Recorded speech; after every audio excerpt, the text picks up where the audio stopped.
Right now on 10 News at 11. A deputy-involved shooting in downtown during the middle of the day. We're following the latest developments in this breaking investigation. Plus, most beaches are back open, but under a new normal.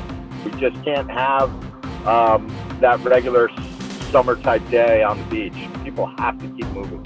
We have what it will look like this weekend and when other beaches will reopen. And though most parks are back open, one city is still refusing to let people back. Life is precious, and the health of our community is our number one priority, period. Chula Vista doubling down to protect its community from the coronavirus. 10 News begins with breaking news. A man is dead after a deputy-involved shooting in San Diego. It happened near Front and B downtown just before 6 o'clock. San Diego police say park rangers were transporting a man to the San Diego Central Jail for assault with a deadly weapon, but the man somehow escaped. A deputy who was nearby spotted him and pursued. It ended with the man shot. The suspect was taken to the hospital where he later died. The San Diego Sheriff's Department says no deputies were injured in the shooting. This isn't your standard weekend at the beach, right? There's no umbrellas, no chairs, no coolers. San Diego County beachgoers are facing a big test this weekend. 10 News reporter Anthony Pura has more on how lifeguards are preparing for big crowds expected this weekend. Beaches opened Monday, and San Diego lifeguards say so far so good. But weekend crowds tend to be larger, and they're ready for that. You'll see more lifeguards, you'll see more police officers. Yeah, we're here for safety, but we're also in an education and warn mode. And we got to keep people moving. San Diego Lifeguard Chief James Gartland wants to remind everyone, for now, the beaches are limited to walking, running, and water activities. Sitting, lying down, or gathering is off limits. This will be the first weekend since the pandemic started that beaches will again be an option. It's also the first weekend where the county has made face coverings mandatory in public places. If you're walking, you got to wear a mask. If you can run with a mask, we want you to wear a mask, but it's anytime you're out in the public and coming within 6 feet of somebody else, you need to have that facial covering. While several beaches will be open this weekend, Del Mar and Solana Beach city leaders are planning for a Monday reopening of its shores. In Carlsbad, it's more complicated. As the city only controls less than a mile of beach, State Parks controls the other 6 miles. City officials say they could reopen their beach Monday if State Parks decides to open its shoreline too. The governor shut down beaches in Orange County due to problems with dense crowds, but the concern now is those crowds will head south to San Diego County for the weekend. We haven't seen it at this point, but there is a concern, but the parking is very limited. So once the beach hits a capacity, people just aren't going to be able to get in. Anthony Pura, 10 News. A judge denied a temporary restraining order filed by Orange County cities to block the governor's beach closures. The request was filed by Huntington Beach and Dana Point. Complaints were also filed by Mission Viejo and San Clemente.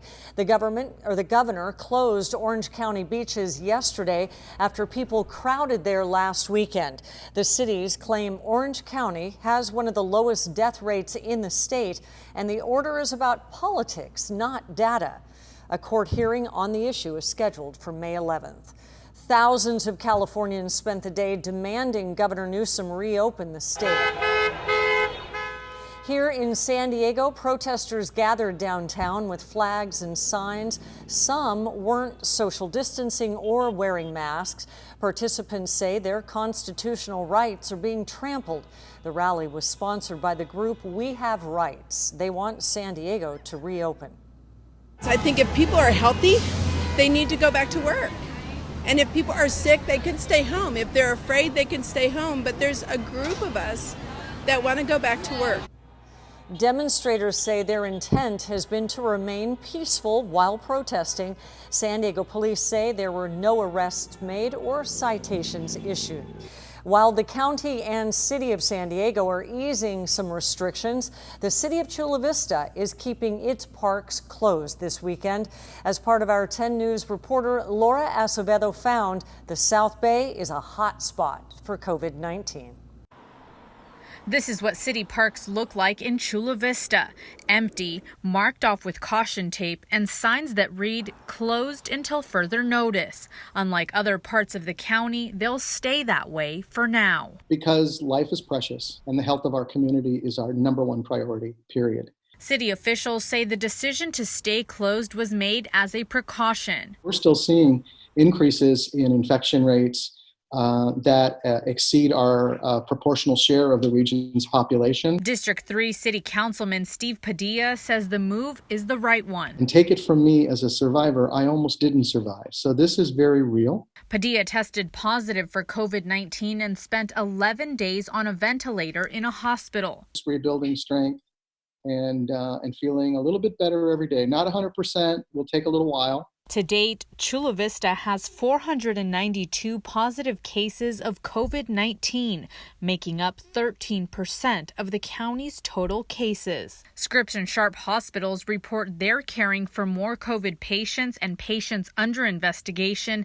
than any other acute care hospitals combined. We're going to be a little bit tighter here in South Bay. We're going to be a little bit more conservative and cautious until we see those numbers start to drop.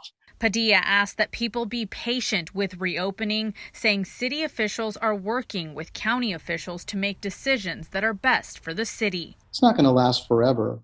And if we save even one life by being a little more careful, isn't that worth it? Because what if that one life was your loved one or your family member? In Chula Vista, Laura Acevedo, 10 News.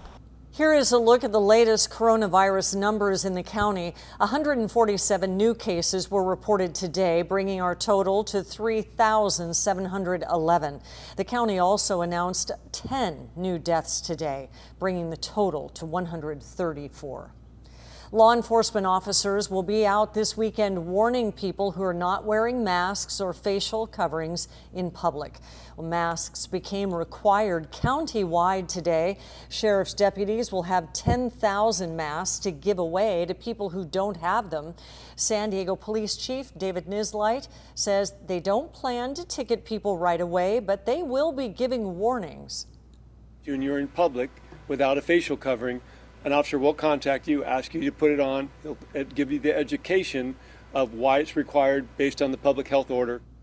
The general rule is you need a mask on anytime you're near other people outside your immediate family when you're not in your home. And you don't need one if you are home or in the car alone. Masks are not recommended for children younger than 2. County supervisors say now is the time for businesses to make a plan for reopening while following social distancing and facial covering rules. When Governor Newsom of California lifts his stay-at-home order, San Diego businesses need to be ready to get back to work immediately.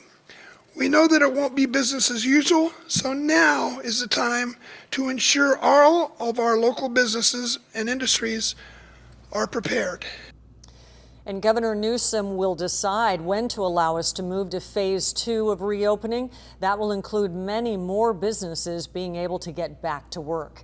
And more than 64,000 people in this country now have died from COVID-19, nearly 10,000 of those since Monday. Tonight, we're learning more about efforts to fast-track treatments and vaccines. As ABC's Marcy Gonzalez explains, this comes as some areas move forward with controversial plans to restart their economies. The number of new COVID-19 cases still rising in at least 18 states. This week, Massachusetts seeing its highest one-day death toll, the same in Texas, one of at least 32 states where restrictions have been eased or will be within the next week.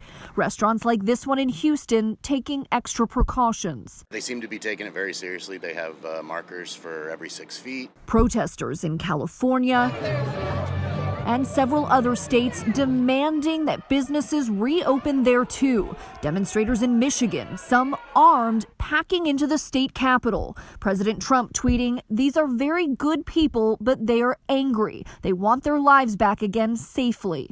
But some doctors in that state raising concerns that it is still too soon. In rural parts of this country, there is no way that we are near a peak. The fact that people think because numbers are low that are reported that we are in the clear, that it's not coming, that is absolutely ridiculous. The FDA now authorizing the drug remdesivir as the first potential emergency treatment for COVID-19 patients. And more than 100 possible vaccines are in development around the world, at least 8 of them now approved for human trials. I mean, it feels really gratifying to be able to move the science forward on this. The Trump administration pushing to have a vaccine tested and mass-produced with enough doses for most Americans by the end of the year. I hope we're going to have a vaccine, and we're going to fast track it like you've never seen before. Marcy Gonzalez, ABC News, Los Angeles.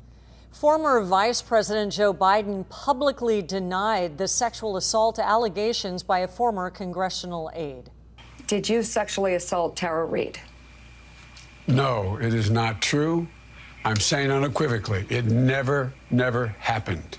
Biden defended himself today on MSNBC. Former staffer Tara Reade says Biden assaulted her in the 90s and she filed a complaint in 1993. Biden said he doesn't believe any record of a complaint exists, but will ask the National Archives whether it has anything. North Korean state media says Kim Jong-un made his first public appearance in 20 days. Kim reportedly attended a ceremony marking the completion of a factory near Pyongyang. So far, there are no images of this. Speculation about Kim's health has swirled since he missed a major celebration last month for his late grandfather.